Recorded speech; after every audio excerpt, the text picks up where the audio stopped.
Belanda menjajah Indonesia kurang dari 350 tahun. Namun, tahukah kalian bahwa kekuasaan panjang itu runtuh hanya dalam waktu kurang dari 3 bulan?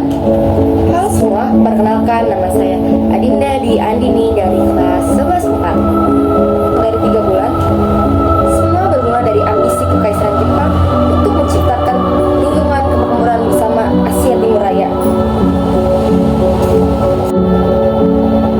Namun, di balik slogan itu, ada kebutuhan mendesak, yaitu minyak. Tanpa minyak di Nusantara, armada perang Jepang akan lumpuh dalam hitungan bulan akibat embargo sekutu. Indonesia, yang saat itu bernama Hindia Belanda, adalah target utama yang tidak bisa ditawar lagi. 11 Januari 1942, fajar menyingsing di Tarakan.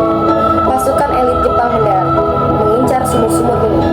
Belanda mencoba melakukan taktik bumi hangus dengan membakar ladang minyak agar tidak jatuh ke tangan musuh. Namun, kecepatan serangan Jepang tak terbendung. Dari Tarakan, mereka menyapu Balikpapan dan masuk ke Sumatera.